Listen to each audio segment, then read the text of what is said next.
નમસ્કાર વિદ્યાર્થી મિત્રો, આપ સર્વોની નજર સમક્ષ હું વિવેક સવરિયા વિશ્વેસર આપ સર્વોનું ક્વેશ્ચન કોચિંગ ક્લાસીસના ઓનલાઈન પ્લેટફોર્મ પર હાર્દિક હાર્દિક સ્વાગત કરું છું.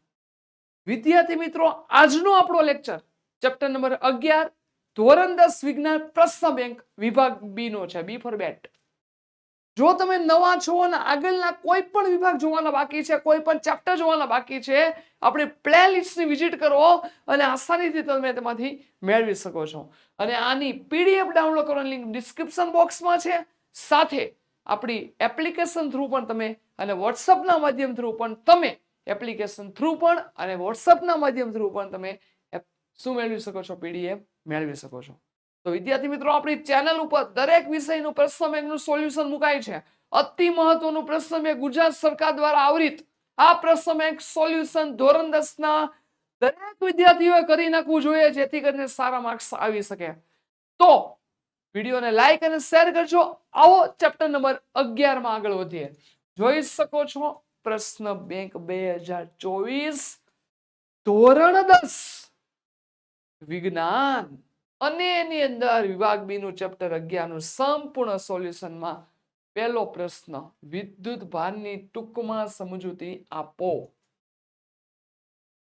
આ પ્રશ્ન 2 માર્ક્સમાં જ આવે અને આનો દાખલો આવે. વિદ્યુત ભારો દ્રવ્યનો મૂળભૂત ગુણધર્મ એટલે એક વિદ્યુત ભાર, બે પ્રકારના, ધન અને ઋણ. અહીંયા ઉદાહરણ જો, સિલ્કનો કપડા વાળો લીખ, હું મારી રીતે કહું. કાચના સળિયાને રેશમના કપડા સાથે ઘસતા, કાચનો સળિયો રેશમના કપડા સાથે ઘસતા કાચના સળિયા પરથી ઇલેક્ટ્રોન રેશમના કપડા પર જાય છે, એટલે કાચનો સળિયો ઇલેક્ટ્રોન ગુમાવે. જે પદાર્થ ઇલેક્ટ્રોન ગુમાવે તે ધન વિદ્યુત ભારિત થાય, જે પદાર્થ ઇલેક્ટ્રોન મેળવે તે ઋણ વિદ્યુત ભારિત થાય છે. અહીંયા કાચનો સળિયો ઇલેક્ટ્રોન ગુમાવે છે, આથી ધન વિદ્યુત ભારિત. રેશમનું કપડું ઇલેક્ટ્રોન મેળવે છે, આથી ઋણ વિદ્યુત ભારિત થાય છે. પેલું ધન વિદ્યુત ભારિત, આ ઋણ વિદ્યુત ભારિત થાય છે. જો પ્રોટોન તો એ ધન અને ઇલેક્ટ્રોન તો ઋણ. જો કોઈ પદાર્થ ઇલેક્ટ્રોન ગુમાવે તો ધન વિદ્યુત ભારિત, ઇલેક્ટ્રોન મેળવે તો તે ઋણ વિદ્યુત ભારિત થાય છે. વિજાતીય વિદ્યુત ભારો વચ્ચે આકર્ષણ અને સજાતીય વિદ્યુત ભારો વચ્ચે અપાકર્ષણ થાય છે. વિદ્યુત ભારનો એસઆઈ એકમ કુલમ છે, એની સંજ્ઞા કેપિટલ સી છે. એક ઇલેક્ટ્રોન પર કેટલો વિદ્યુત ભાર હોય તો 1.6 ગુણ્યા 10 - 19 કુલમ, અને પ્રોટોન પર કેટલો વિદ્યુત ભાર હોય તો આટલો જ હોય, પણ ધન હોય, પ્લસ 1.6 ગુણ્યા 10 - 19 ધોરણ 10 વિજ્ઞાનની બોર્ડની પરીક્ષા 2024 માટે ઉપયોગી મોસ્ટ ટાઈમપી હેતુલક્ષી પ્રશ્નોની ક્વિઝ આપણી ક્વેશ્ચન કોચિંગ ક્લાસીસની એપ્લિકેશન ઉપર છે. જેને તમે આપો, તમે વિચારી શકશો તમને કેટલું આવડે છે. 5 રૂપિયાના નોર્મલ ચાર્જ દ્વારા તમે મેળવી શકો છો. જો તમને બેઠા માર્ક્સ આવ્યા તો આકર્ષક ગિફ્ટો મળવાની છે. તમને મૂંઝવતા પ્રશ્નો કોન્ટેક્ટ કરો 7046492254 ઉપર. સાથે તમને કોઈ પણ પ્રશ્ન છે ઓશન કોચિંગ ક્લાસીસના ઓનલાઈન માધ્યમ થ્રુ તમે મેળવી શકો છો. તમને મૂંઝવતા કોઈ પણ પ્રશ્ન આપણા ડિસ્ક્રિપ્શન બોક્સમાં જણાવી શકો છો. તો મિત્રો, આની જાણ તમારા મિત્ર સર્કલને પણ કરો અને આપવાનું ચૂકશો નહીં. વિદ્યુત પ્રવાહનો એકમ વ્યાખ્યાયિત કરો. વિદ્યુત પ્રવાહનો એકમ કીધો તો 1 એમ્પિયર બરાબર 1 કુલમના છેદમાં 1 સેકન્ડ. વ્યાખ્યા બોલું, જો આમ કરી દેખીએ તો યાર, 1 સેકન્ડમાં પસાર થતો વિદ્યુત ભારનો જથ્થો 1 કુલમ હોય. શું બોલો? 1 સેકન્ડમાં બોલો પસાર થતો કોનો જથ્થો? વિદ્યુત ભારનો. પસાર થતો વિદ્યુત ભારનો જથ્થો 1 કુલમ હોય તો તેમાંથી પસાર થતો પ્રવાહ 1 એમ્પિયર કહેવાય. કેટલા એમ્પિયર કહેવાય? 1 એમ્પિયર. એટલે 1 સેકન્ડમાં પસાર થતો વિદ્યુતભારનો જથ્થો એ કુલમ, એટલે 1 એમ્પિયર કહેવાય. વિદ્યુત સ્થિતિમાનના તફાવતની વ્યાખ્યા લખો, તેમજ તેનું સૂત્રને SI એકમ જણાવો. વિદ્યુત સ્થિતિમાનનો તફાવત. વિદ્યુત પરિપથના કોઈ બે બિંદુ વચ્ચે વિદ્યુત સ્થિતિમાનનો તફાવત એટલે એકમ વિદ્યુતભારને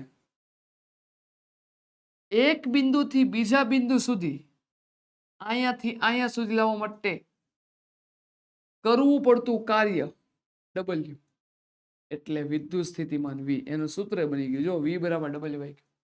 એકમ વિદ્યુતભારને એક બિંદુથી બીજા બિંદુ સુધી લાવવા માટે કરવું પડતું કાર્ય એટલે વિદ્યુત સ્થિતિમાન V બરાબર W/Q. અને આ કાર્ય વિરુદ્ધ કરવું પડે. કેવું કરવું પડે? વિરુદ્ધ. આ તો બે વ્યાખ્યા આપી, તમે તમારી રીતે ગમે તે લખી શકો છો. જો સૂત્ર પણ આવી ગયું.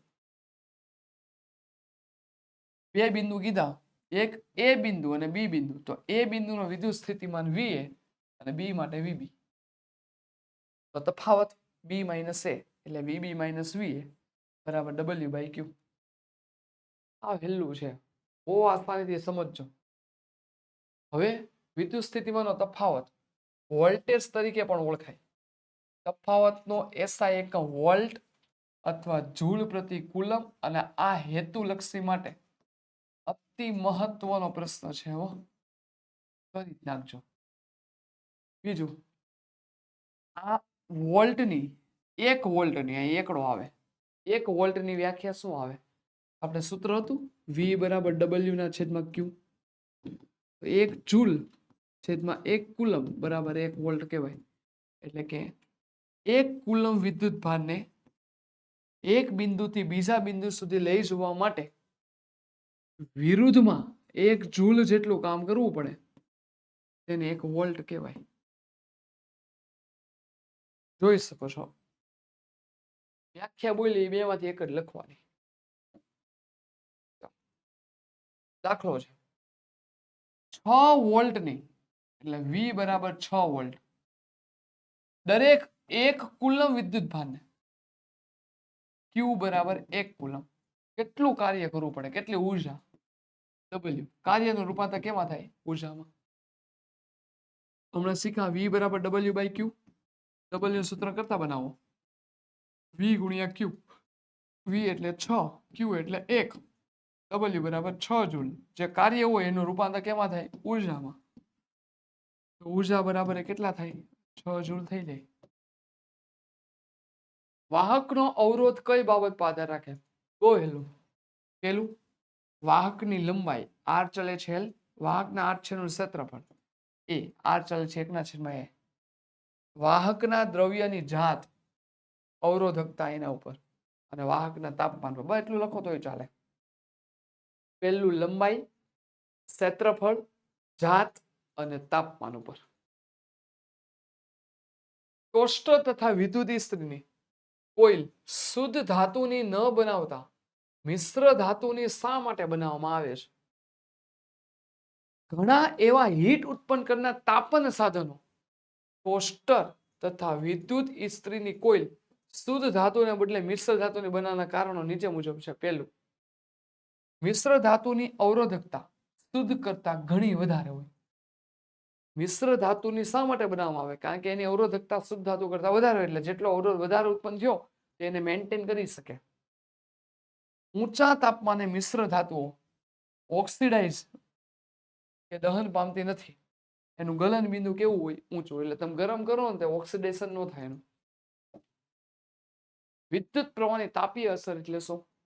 એક માર્ક્સમાં વ્યાખ્યા પૂછાય તો તમે આસાનીથી કરી શકો છો.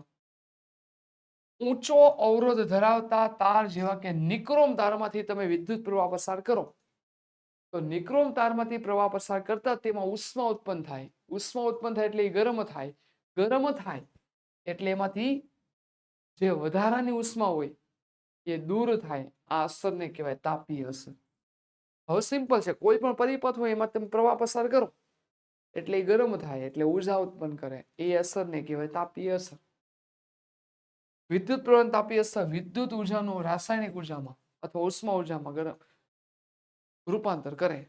વિદ્યુત હીટર, વિદ્યુત ઇસ્ત્રી એના ઉદાહરણો છે. વિદ્યુતનું ઉષ્મા રૂપાંતર.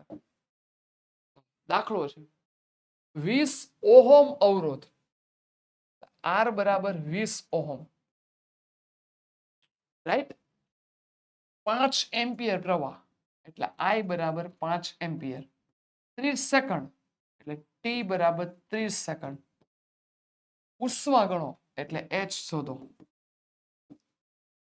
H નું સૂત્ર I² RT. કિંમત મૂકી દેવાનો. I કેટલા? 5 નો સ્ક્વેર. R કેટલા? 20 અને T કેટલા? 30. કરો 5 નો વર્ગ 25 ગુણ્યા 3 દુ 6 એટલે 600.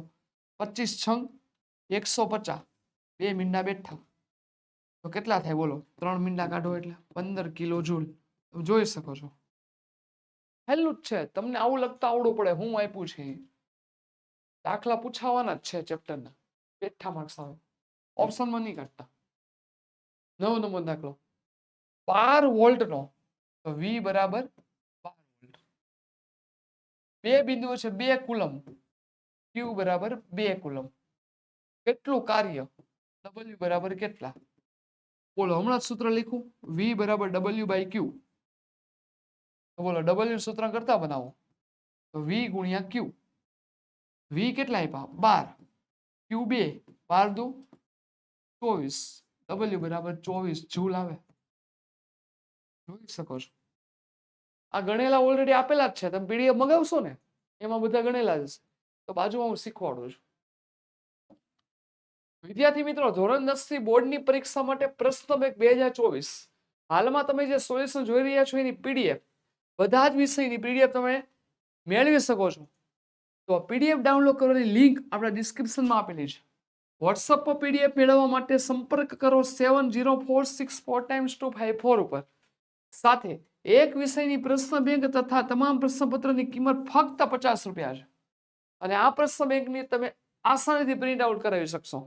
સાથે અમારી સાથે સોશિયલ મીડિયામાં જોડાવા માટે ક્લિક કરો યુટ્યુબ, સાથે ટ્વિટર, સાથે ટેલિગ્રામ, ઇન્સ્ટાગ્રામ, વોટ્સએપ અને ફેસબુક, સાથે ઓશિયન કોચિંગ ક્લાસીસના એપ્લિકેશન થ્રુ અમારી સાથે કનેક્શનમાં રહી શકો છો. અને તમને કોઈ પણ પ્રશ્ન હોય તો તમે સોલ્વ આઉટ કરી શકો છો. શ્રેણી જોડાણ અને સમાંતર જોડાણની તફાવત શું છે? જો શ્રેણી જોડાણ હોય ને એમાં વિદ્યુત પ્રવાહ વહેવા માટે એક જ માર્ગ હોય. આમાં એક કરતા વધારે માર્ગ હોય. એટલે આવું હોય. જો આની આકૃતિ જો હું દોરું, બેટરી જોડેલી હોય. હું એવું બધું નથી દોરતો. સમાંતરમાં આમ સામે સામે હોય. જોઈ શકો છો. રાઈટ. એટલે અહીં જો અહીંયાથી પણ પ્રવાહ જઈ શકે, અહીંયાથી પણ. એટલે એક કરતા વધારે માર્ગ હોય બે બિંદુ વચ્ચે. અહીં એક જ માર્ગ હોય. બીજું, શ્રેણી જોડાણમાં I સમાન હોય. આમાં V સમાન હોય. આમાં V જુદો હોય. આમાં I જુદો હોય. હું બોલું છું લખી જ શકો છો.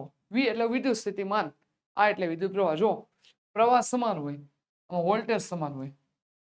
આમાં બે છેડા વચ્ચેનો વોલ્ટેજનો સરવાળો કુલ વોલ્ટેજ એટલો થાય. અહીંયા દરેક અવરોધમાંથી પ્રવાહનો સરવાળો કુલ પ્રવાહ જેટલો થાય. એટલે આ જ કહેવાય. આ બેઠો લખો તો હોય છે. આ જો વોલ્ટેજનો સરવાળો V જુદું હોય, જે જુદું હોય એ સરવાળો V1 + V2 જેટલા આપ્યા એટલા.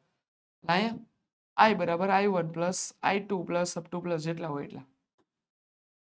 બીજું, શ્રેણી જોડાણનો સમતુલ્ય અવરોધ શ્રેણીમાં જોડેલા અવરોધોના સરવાળા જેટલો હોય. આમાં અવરોધોના વ્યસ્ત સમાંતર જોડેલા અવરોધોના વ્યસ્તોના સરવાળા જેટલો હોય. એટલે આવું સૂત્ર જોવું લખું. શ્રેણી જોડાણ સૂત્ર R બરાબર R1 + up to +Rn RS. સમાંતર માટે 1/Rp બરાબર 1/R1. આ સૂત્ર લખો ને બંનેનું તોય ચાલે. આપણે 2 માર્ક્સના દાખલા પૂછાય, સવાલો તમે ત્યાં લખી શકો. આમાં જે સમતુલ્ય અવરોધ મળે ને એ મોટામાં મોટા અવરોધ કરતા મોટો હોય છે. આમાં નાનામાં નાના અવરોધ કરતા નાનો હોય. પરિપથનો અવરોધ વધારવા આ પ્રકારનું જોડાણ હોય. વધારવો હોય અવરોધ તો શ્રેણી જોડાણ, અને ઘટાડવો હોય તો સમાંતર જોડાણ હેતુલક્ષી પ્રશ્નો માટે આ લાઈન મહત્વની.